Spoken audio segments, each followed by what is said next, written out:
원하십니까? 각각 계엄령은 안 됩니다. 캄보디아에서는 300만 명도 희생시켰는데 100만, 200만 밀어버린다고 큰일 하겠어요? 각각 정치를 좀 대국적으로 하십시오. 최근 개봉해서 화제가 된 영화 남산의 부장들 예고편 일부를 들려드렸습니다. 1979년 10월 26일 정말 영화의 한 장면처럼 박정희 시대가 막을 내렸죠. 인권 유린과 장기 집권 독재의 일막이 내렸고 바로 뒤이어 신군부의 독재 통치와 광주의 비극이 있었습니다. 그래서 더더욱 11.6을 제대로 이해하고 평가할 수 없었죠. 40년 동안 빛을 볼 수 없었던 이 궁금증, 최근 11.6 관련 군사법정의 녹취 테이프가 공개되면서 다시 수면 위로 올라왔습니다.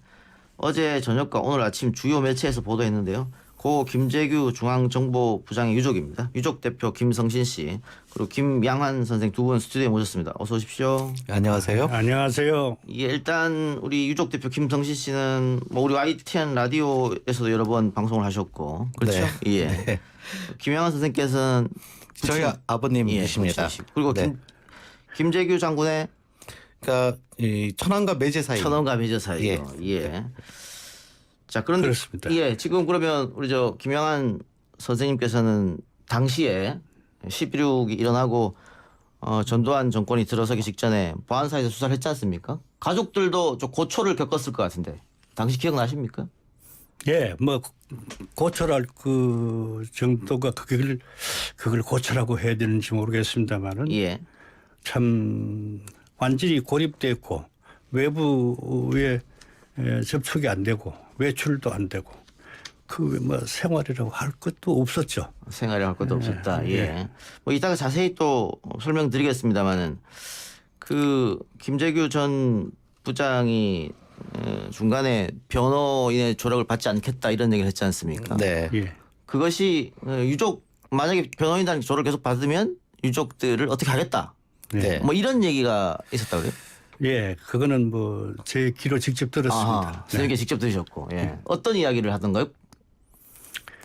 그때 그 김 부장님의 이제 바로 동생 되는 분이 그때 합수에 같이 조사를 받고 있었죠. 예.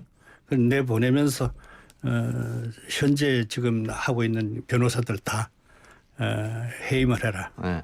그렇지 않으면은 지금 그 식구들 형제들 그냥 두지 않겠다.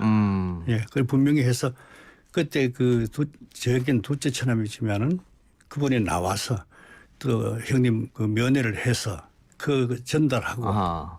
그래서 여러 가지 고려한 끝에 아마 결단을 내려서 그다음 재판 때 전부 다 물리치는 그런 과정이 있었습니다. 그럼 당시 그렇게 협박했던 합수부 수사관은 누군지 기억은 안 나시고요?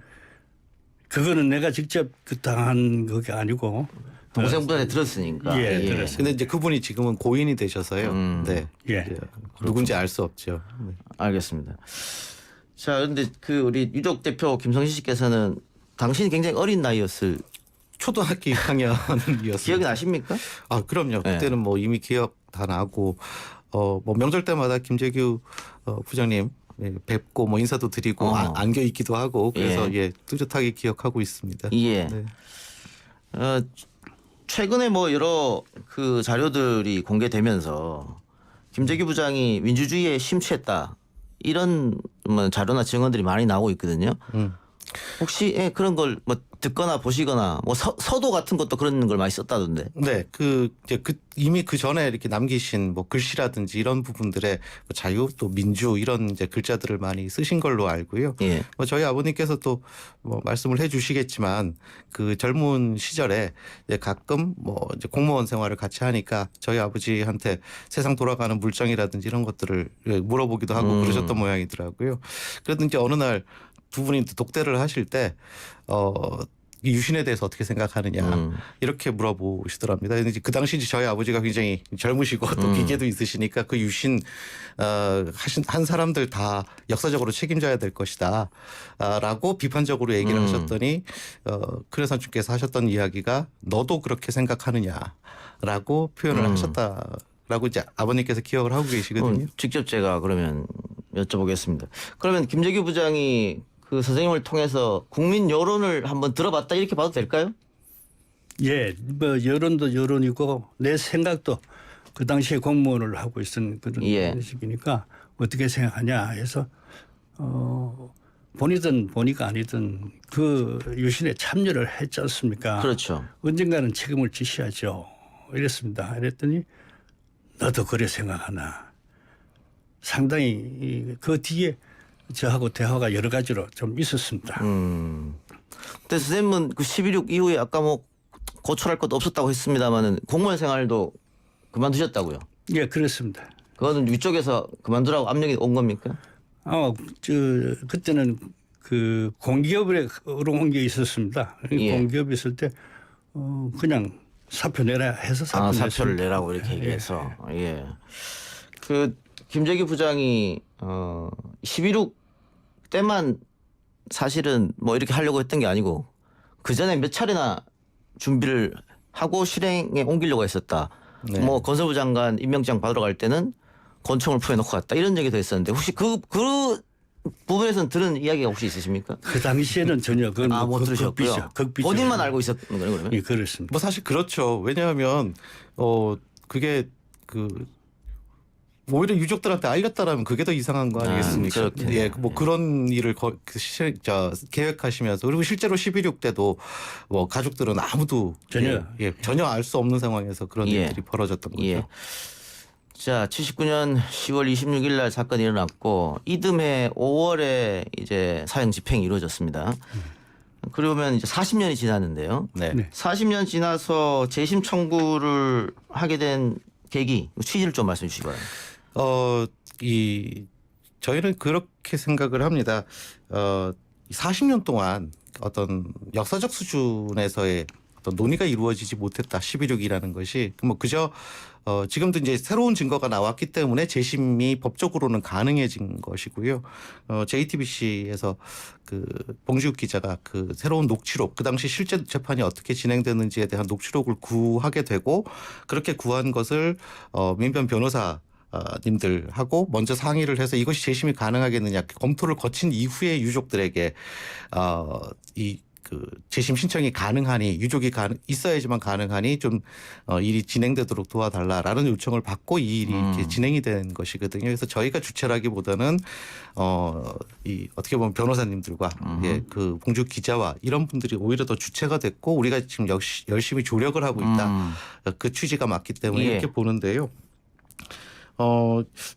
그런 그 요청을 받고 나서 들었던 생각은 사실 12.6이라는 것은 대한민국 현대사의 물줄기를 정말 크게 바꾼 그런 역사적인 사건인데 예. 하지만 이 엄청난 역사적 사건을 주고 늘 그러니까 40년째 이게 민주주의를 위한 혁명이었는지 뭐 아니면은 권력을 위한 뭐 말하자면 반역이었는지 설왕설래하고 그런 논의의 수준에서 단 한 발자국도 더 못 나갔다라는 예. 생각이 들더라고요. 근데 이제 역사가 되기 위해서는 역사적 논의가 필요하고 역사적 그 논의의 수준이 필요한 것들인데 이 재심의 과정들을 통해서 우리 국민들이 좀 다시 12.6의 어떤 의미 또 더 나아가서는 뭐 우리가 누리고 사는 민주주의에 대한 가치 이런 것들을 한번 좀 다시 생각해 볼 수 있는 뭐 그런 계기가 될 수 있지 않겠나라는 생각했습니다. 그럼 방금 이야기하신 그 녹취 파일 잠시 듣고 옵시다.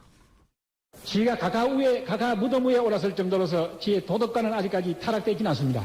그렇기 때문에 지가 대통령이 되겠다 하는 생각은 처음부터 한 일이 없습니다. 지가 중앙정보부장으로서 유신 체제를 지탕하는 주역의 한 사람이지만은 저도 보다가 안 되니까 혁명까지 한 겁니다. 예. 그 당시 합수부 보안사령관 전두환 장군의 발표를 보면 대통령이 되려는 망상의 사로잡혀 거사를 일으켰다. 혹은 차지철 경호실장과의 충성 경쟁에서 졌기 때문에 그랬다. 이런 얘기를 했었는데 네. 지금 김재규 당시 부장의 이야기, 재판장에서 이야기는 좀 다른 이야기고요. 근데 지금까지 이 재판장에서 음성이 일부 발췌돼서 나온 적은 있는데 이렇게 풀로 나온 적은 없기 때문에 이제 새로운 그런 녹음 파일이다 보고요. 중요한 건 이런 것 같습니다. 지금 재판 자체에 문제가 좀 있지 않았느냐. 그 문제가 됐다고 하는 파일도 한번 일단 들어보고 이야기를 나눠보시죠. 실장이 자주 김 부장의 의사를 묻지 않고 2, 3... 또 끊어졌어. 그 마이크 접촉 불량인 분이에요. 체일병. 영웅이 체포하지 이게 큰일 났구나 하는 나중에 수정할 때나 어쨌든 그만 어떻게 건드릴 수가 없어요 지금. 예, 보안사에서 아마 비밀리에 녹음한 것 같은데 영웅이네 영웅 이런 말이 등장하고 김재규 부장을 뜻하겠죠.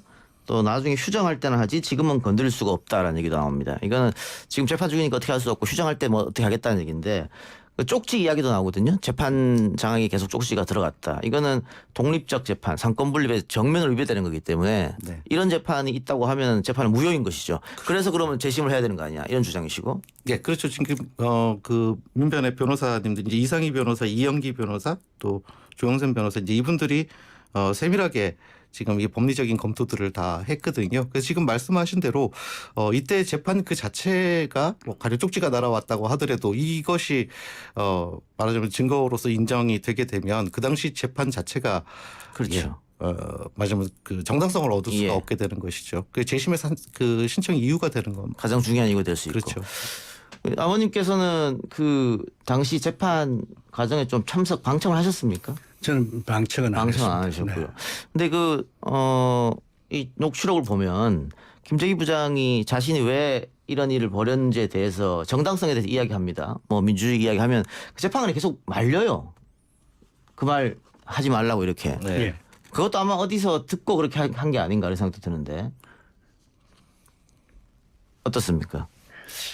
그렇죠. 예, 뭐 당연히 그 뭐 어떤 외압이라든지 뭐 이런 부분들이 있지 않을까. 이것도 지금 이번 녹취록을 이렇게 다시 쭉 풀어서 들어보게 되면 가령 뭐 유신에 대한 부분이라든지 그러니까 가령 부마항쟁이라든지 이런 부분들에서 그 당시 이제 박정희 대통령이 어떤 식의 발언을 했는지 이런 부분들을 통해서 이제 적극적으로 변론을 해야 되는 그런 내용들인데 가장 중요한 내용들이 나올 때마다 말하자면 이 11.6의 정당성이라는 부분들을 표현하려고 할 때마다 그 모든 것들이 다 가려막혔다라는 것을 이번 녹취록을 통해서 확인을 할 수가 있었습니다. 예. 근데 그 당시 재판에서 김재규 부장만 뭐 형장의 예술로 사라진 게 아니고 박홍주 대령, 박선호 가장, 네. 뭐 이규주, 유성옥, 뭐 비서, 운전수 이런 분들 다 사형당했단 말이죠. 네. 혹시 이 유족분들하고는 어떻게 만남이라든가 뭐 교류가 있습니까? 사실 그 당시에 그 굉장히 많이 트라우마들을 다 가지고 계셨던 거죠. 모든 유족들이. 그래서 뭐 저희가 이제 직접적으로 연락을 할 수 있을 만큼 그렇게 활발하게 교류가 되고 있지는 못했고요. 예. 그러니까 김재규 부장님의 부인께서 그 유족들의 자녀분들에게 뭐 장학금이라든지 이런 것들을 이렇게 몰래 전달을 했던 것으로 이제 알고 있습니다. 뭐 그런 정도의 교류이고요. 뭐 활발하게 저희가 만나서 뭘 어떻게 해보자라는 것들은 없고 오히려 지금 이번 재심 신청을 계기로 해서 유족분들이 좀 만날 수 있는 예, 예. 계기가 되지 않을까라는 생각이 듭니다. 그분들 명예 회복도 필요한 일일 수 그렇죠. 있으니까요. 네. 예. 그 김재규 부장 그 묘에 가면 묘비가 이게 정으로 막 다 쪼아져 있고 그러지 않습니까? 예. 아버님 보셨죠 그런 거? 예. 그거 보면 어떤 생각 드세요? 그 비석이 당초에 만들어서 현장에다가 배치한 분들이 광주, 전남, 송죽회 예, 예. 그것을 만들어 가지고서 이제 그분들이 목도를 해서 그 꼭대기까지 이제 설치를 했는데 얼마 안 돼서 설치하고 얼마 안 돼서 이제 정으로 쪼아내고 하는 예, 예. 그런 게 있었습니다. 그래서 그때 제가 그쪽에 연락을 해서 당신들이 이렇게 참 애써서 만들어 놓은 이런 거를 전부 훼손이 됐으니 이거 어떻게 하면 좋냐 했더니 그쪽 답변이 그거 자체가 역사입니다. 역사의 흔적입니다. 그걸 그대로 새로 만들 필요 없이 그대로 두는 것이 후진들을 위해서 후세를 위해서 이런 일도 있었고 만드는 사람도 있었고 쪼는 사람도 있었고 예. 이렇게 해서 나중에 많은 것을 웅변해 줄 것이다. 이렇게 해서 그냥 두자 해서 지금까지 그냥 두셨군요. 아, 예. 그렇네요. 예. 일리가 있는 말씀입니다. 근데 지금 뭐 김재규 장군에 대한 뭐 재평가 이런 말이 몇 년 전부터 나오고 있습니다. 그래서 최근이죠. 김재규 전 부장이 몸담았던 사단에 그 원래는 사진이 다 내려가 있었는데 또 이번에 다 올라왔다고요, 다시. 네. 예. 그 이런 사회적 분위기, 약간 바뀐 사회적 분위기는 뭐 유족 대표로서는 고무적인 일일 수 있을 것 같아요. 그렇죠. 물론 뭐 좋은 일이기는 한데요. 저희는 그런 뭐 이렇게 재평가라든지 명예 회복이라든지 사실 그런 말은 쓰고 싶지는 예, 않습니다. 예. 그러니까 그거보다는 역사적인 어떤 이 민주주의에 대한 가치를 생각할 수 있는 하나의 계기로서 계속 지속적인 논의가 되는 것이 더 바람직하지 않나라는 생각은 하고 있습니다. 예, 아버지 생각 어떠십니까? 그런 그 보람도 있지만은 이제 저 개인적으로는 그렇습니다. 나이가 이제 살 만큼 살았는데 이 반역자, 내란 수괴자의 가족으로서 주고 싶지 않다. 뭔가 이게 정당한 재판을 받아서 정당한 판결을 받아서 그렇게 좀 잠시라도 좀 살다가 갔으면 좋겠다 하는 그런 욕심이 있습니다. 예, 예. 어쨌든 김재규 부장이 사람을 2명을 살해한 건 사실이니까요. 그런데 그런 걸 떠나서 내란 수괴 반란자 이런 멍해를 짊어쓰고 잘못된 판결에 어쨌든 지금 봤을 때는 그렇기 때문에 제대로 된 판결을 했을 때 어떤 평가 내려지냐는 걸 한번 받아보고 싶다 이 말씀이죠, 선생님께서는. 예, 알겠습니다. 두 분 마지막으로 한 마디씩만 듣고 예 마무리하도록 하겠습니다. 이번 뭐 재판 재심이 갖는 의미랄까요? 아니면 새로운 증거가 나왔던 의미랄까요? 어떻게 선생님부터 말씀해 주시겠습니까? 네.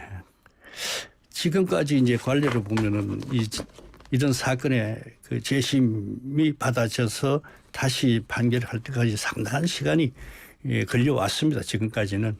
그러나 지금은 여러 가지 분위기도 바뀌고 해서 그렇게 안 됐으면 좋겠다. 가능하면은 빠른 시간 내에 결론을 냈으면 좋겠다 하는 욕심이 있습니다. 있고 무엇보다도 이제 정확한 그런 보충 자료들이 나와 있고 또 아직도 그때 그 중요한 일을 했던 사람들 중에 많은 사람들이 아직 생존해 있고 이럴 때에 좀 더 명확한 재심이 이루어질 수 있는 시기가 아닌가.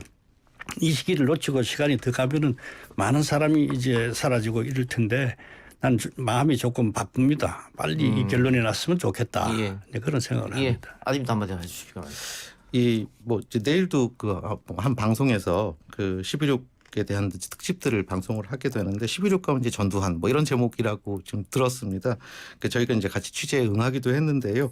그러니까 11.6 이후에 전개된 게 그리고 지금까지도 계속 전개되고 있는 이 민주주의의 대한민국 민주주의의 지난한 과정이라든지 이러한 부분들에 대해서 우리가 한 번쯤 이렇게 곱씹어 보고 성찰해 볼 수 있는 그런 계기로서 예. 이 11.6 재심이 받아들여지면 뭐 더없이 좋겠다 이렇게 이쪽 입장에서는 말씀을 드리고 알겠습니다. 싶습니다. 또 뭐 새로운 결과가 나오면 두 분 다시 한번 모시도록 약속드리고요. 오늘 수고 많았습니다. 네, 감사합니다. 감사합니다.